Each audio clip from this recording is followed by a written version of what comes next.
Top of the morning to you laddies. Today we'll make a triggerbot for the game Call of Duty Cod Waw. The triggerbot will work at close to medium range, however when the enemy is too far away you'll have to shoot for yourself. I have uploaded the project onto GitHub for all the lazy people that want the easy way out. This triggerbot is incredibly easy, so I recommend to try follow the tutorial anyways. Timestamps will be used so you can navigate easily between chapters. And with that the intro is complete. Let's get into the tutorial.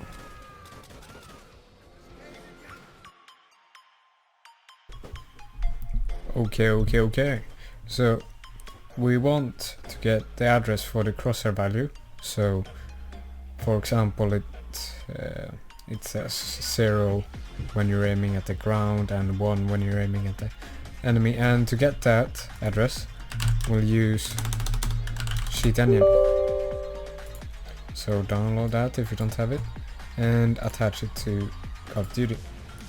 If you don't have Call of Duty you might have a hard time using this tutorial, but for those that have Call of Duty, let's go. So if you haven't completed the solo campaign, you can't actually play zombies, and what you can do is go into game options and enable console, and from here we can open dev map and a word I cannot use and prototype. This will actually open a new zombies game. And why we use zombies instead of the default campaign bots is because you won't have these teammates shooting at the enemies, and we can gather information much easier.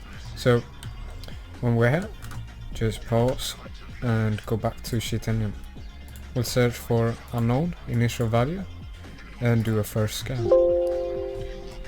After that, go back into the game and we'll look for a zombie, and they will have to be in reach so your crosshair will turn red, and for that we'll just wait for a zombie to close up. There we go. Once your crosshair is on the zombie and you know it was red before you paused, you can go back to the desktop and search for increased value. Once that's done, we go back, aim at the ground or whatever so the crosshair is white, and go back to Sheet Onion, search for decreased value. And we will do this until we only have just a couple of results left. To make your life easier, just go into settings, hotkeys, and add a hotkey for increased value, decreased value, changed, unchanged. So you can search inside the game with hotkeys instead of tabbing out and using this way to search for new values. So once you have added the hotkeys, go back in game, search for increased, decreased, increased, decreased, and so on.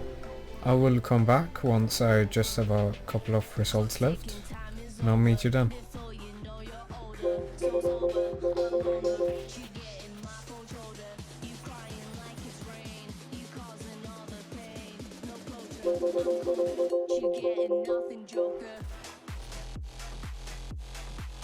Okay, so now we have 13 values left, and it should be so. Some of these values, it will not be this one, it will be a static address, so we can remove that one. Here, when you aim at the zombie, it will return 16, so the value will be 16. We can remove these two since I have a I have a hotkey on the delete button, so it's searched again when I hit the delete. But remove selected addresses, and we'll keep an eye on these.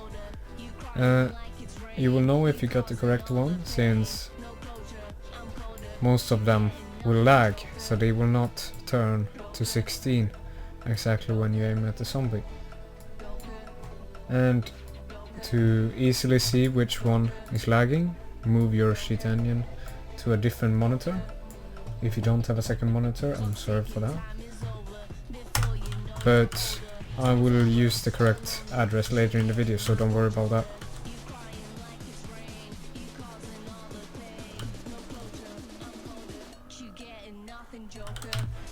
Alright, so I looked at the game and the sheet engine, and the first one actually shows 16 whenever we aim at the zombie. So remember this value, write it down or whatever.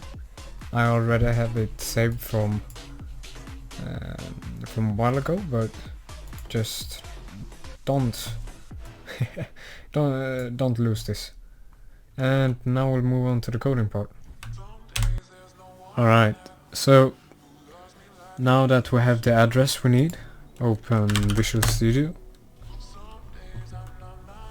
create a new project,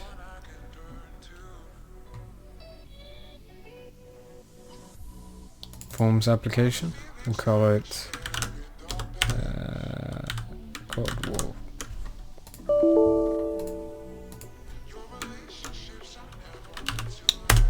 Just call it version 2.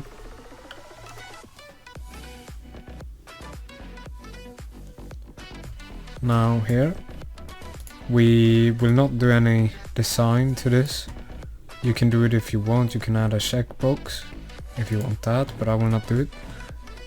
So go into manage NuGet packages,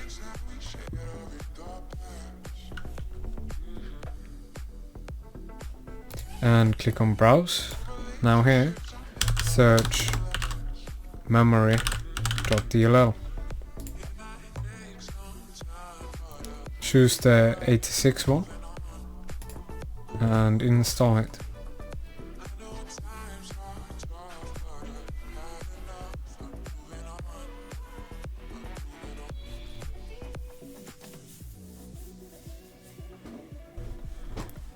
Okay.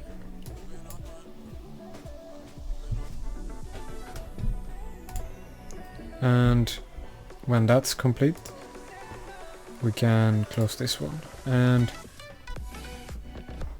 here right click, add new item, and add a application manifest file. Here at requested execution level we'll type require administrator,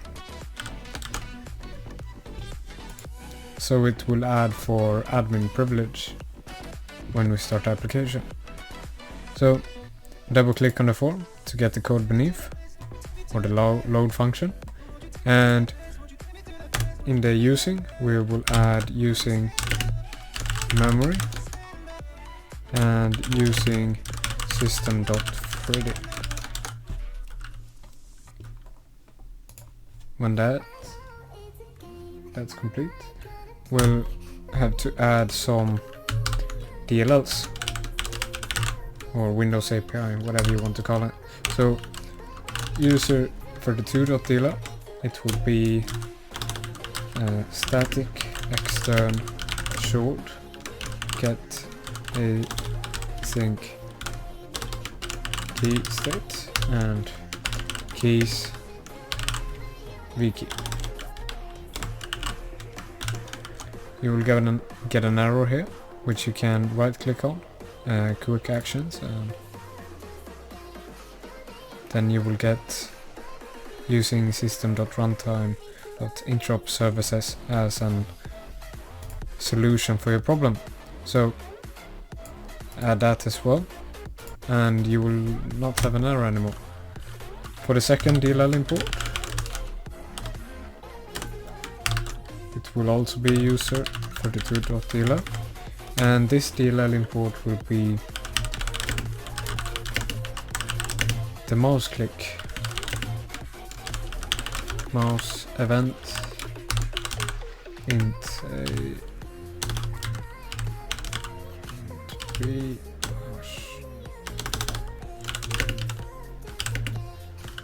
int. Oh my, this is annoying. Let's see, and int d, and last one int subscribe. That one is important. Alright, so now we have the hotkey and we have the mouse click for whenever we want to use it. We'll create some variables, and left down, the left key down on the mouse, which is 0x02, which is hexadecimals. Int left up, since we have a left down, we'll need a left up to create a click, which is 0x04. And the last variable will be the flag, so once we read the game's memory, we'll take that information and put it in this variable. So for now we'll just set it to 0. Oh, and we need to declare the memory, or memory.dll. So mem equals new mem.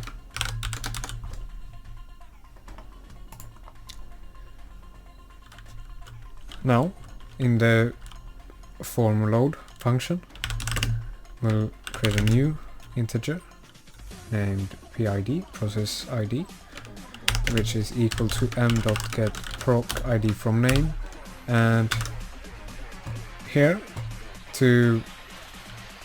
if you don't have the name for the process, just open Task Manager, go to Details, and here you will get the correct window name. So CODWAD.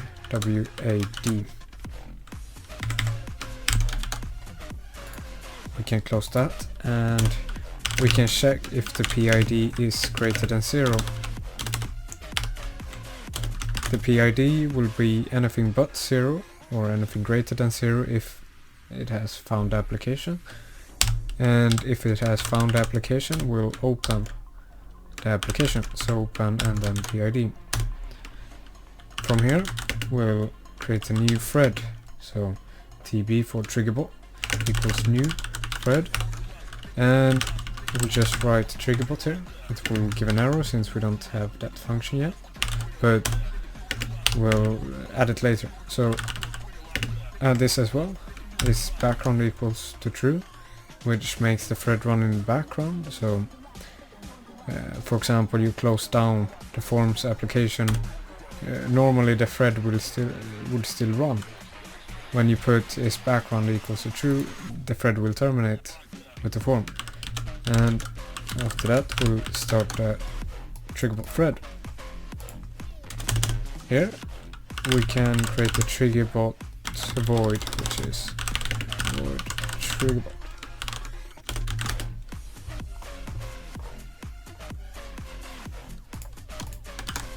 Actually, we'll create another function, which is void shoot, because otherwise we would have to write more code than needed. So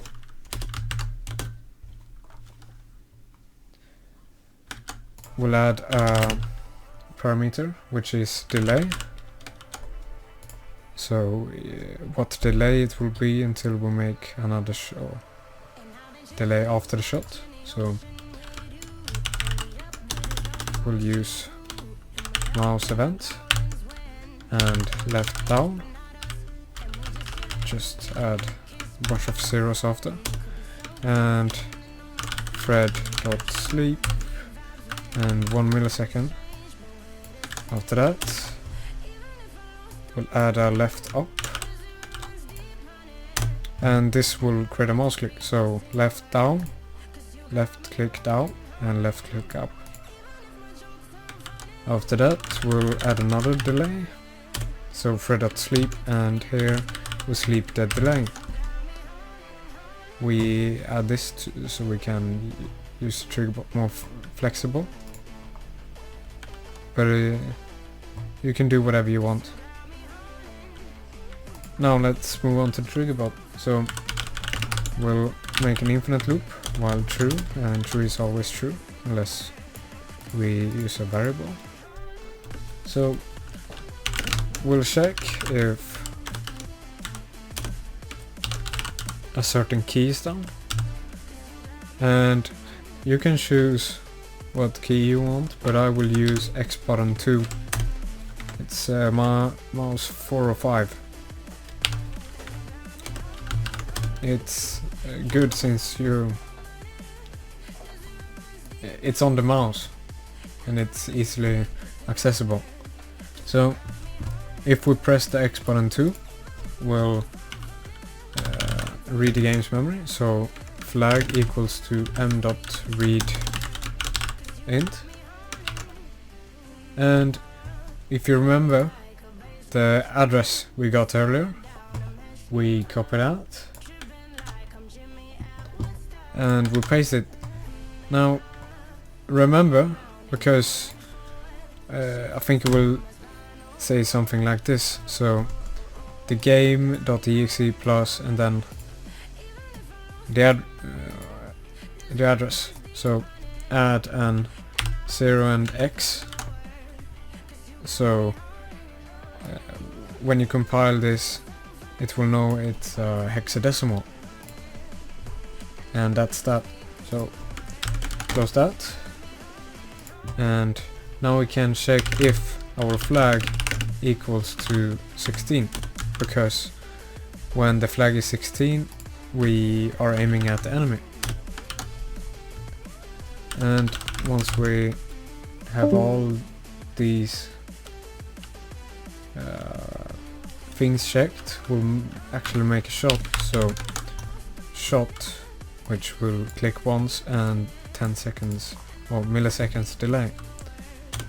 Personally, I use another shot because it can be a bit wonky if you only use one shot. So I use 2, so it double taps. And we'll add a thread but sleep 1 millisecond in the loop. So now we're actually done. When you start it, it will ask for admin privilege, so do that.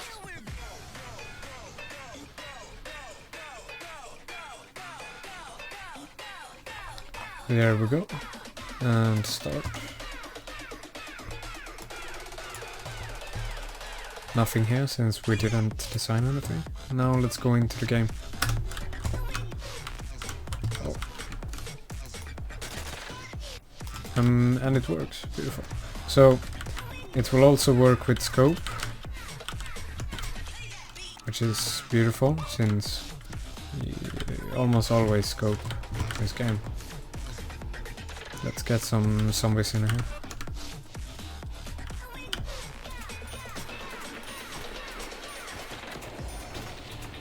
If you remember, I said in the beginning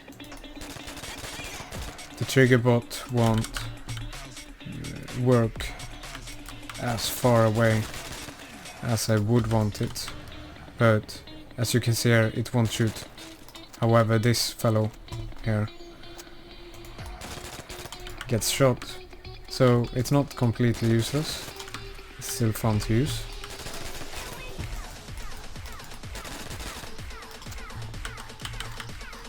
And if you have problems, you can download the GitHub version and compare it to yourself. If you have more problems after that, make a comment. I'll try to help you as best as I can. And I'll see you guys in a different video. Bye.